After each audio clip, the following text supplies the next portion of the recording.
Going concern assumption. So going concern is one of the most important assumptions. ஏன்னா இந்த company வந்து next வருஷமும் இருக்கும் அப்படின்னு நினைக்கும் பொழுது மட்டும்தான் நான் சொன்ன மாதிரி பேலன்ஸ் ஷீட் வேறு, P&L வேறுன்னு இருக்கும்.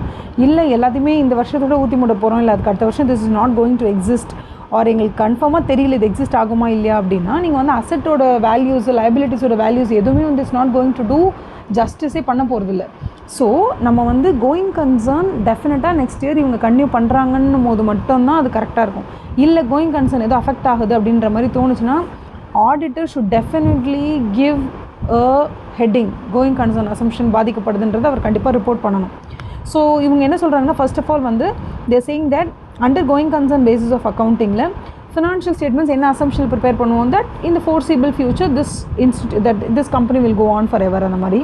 அப்போ ஜிபிஎஃப்எஸ் வந்து எப்போவுமே எப்படி நம்ம ரெடி பண்ணுறோம், we are using the going concern unless management வந்து சொல்கிறாங்க நாங்கள் லிக்விடேட் பண்ண போகிறோம்னு சொன்னாலோ, அல்லது நாங்கள் ஆப்ரேஷன்ஸை சீஸ் பண்ண போகிறோம் இனிமேல் நாங்கள் பண்ண போகிறதே இல்லைன்னு சொன்னாலோ, இல்லை எங்களுக்கு வேறு வழி இல்லை, we don't have any other go, அதனால் எங்களுக்கு கோயிங் கன்சர்ன் இல்லைன்னு சொன்னால் ஒழிய it is to be understood that going concern தான் அப்படிங்கிறது நமக்கு தெரிஞ்சுக்கிறோம்.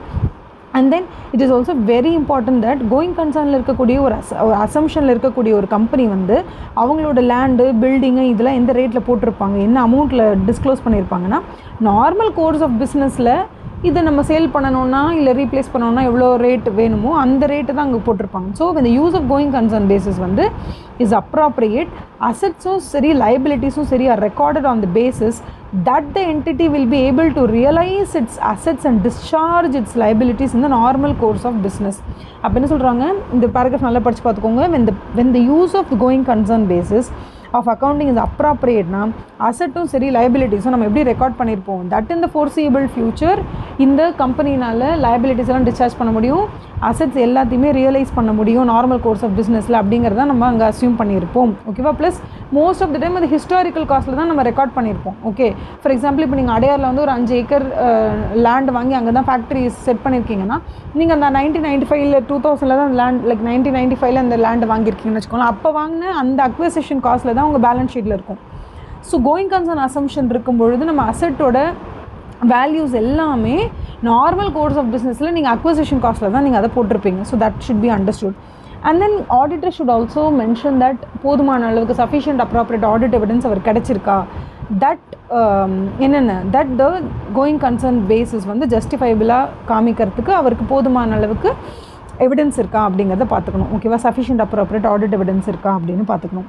அண்ட் தென் லாஸ்ட் 2 பேராகிராஃப்ஸ் தான் இட்ஸ் வெரி இம்பார்ட்டண்ட். ஏன்னா அதில் என்ன சொல்கிறாங்கன்னா, ஆடிட் எவிடன்ஸ் உங்களுக்கு கிடைச்சதை பொறுத்து ஆடிட்டர் கன்க்ளூட் பண்ணணும். என்ன கன்க்ளூஷன் பண்ணணும், அவருடைய ஜட்ஜ்மெண்ட்டில் ஏதாவது மெட்டீரியலி அன்சர்டன்ட்டி இருக்கா இல்லையா அப்படிங்கிறத அவர் தான் வந்து கன்க்ளூட் பண்ணணும்.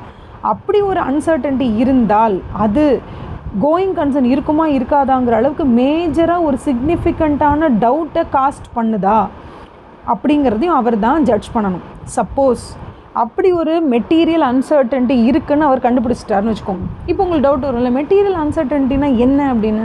அப்போ மெட்டீரியல் அன்சர்டன்ட்டிங்கிறது என்னென்னா, மெட்டீரியல் அன்சர்டன்ட்டி எக்ஸிஸ்ட் எப்போ, வென் ஒரு magnitude of its potential impact, ஒரு விஷயம் நடந்துருச்சுன்னா அதனுடைய மேக்னிடியூட் எந்த அளவுக்கு இருக்குன்னா அதோட இம்பேக்டும் சரி, அதோட லைக்லிஹுட் ஆஃப் அக்கரன்ஸும் ரொம்ப அதிகமாக இருக்கணும். Okay, so the likelihood of an occurrence of an event should be very high.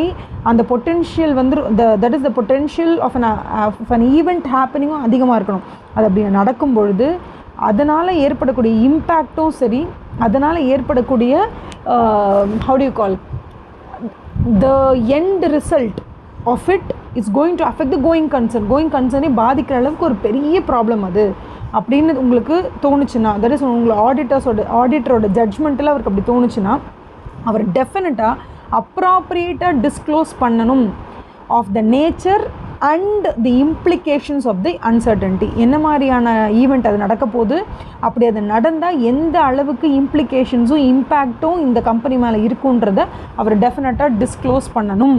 ஓகேவா? இதுதான் கோயிங் கன்சர்ன் அசம்ஷன் ஹெட்டிங்கில் நம்ம டிஸ்க்ளோஸ் பண்ண வேண்டிய விஷயங்கள். Okay, thank you.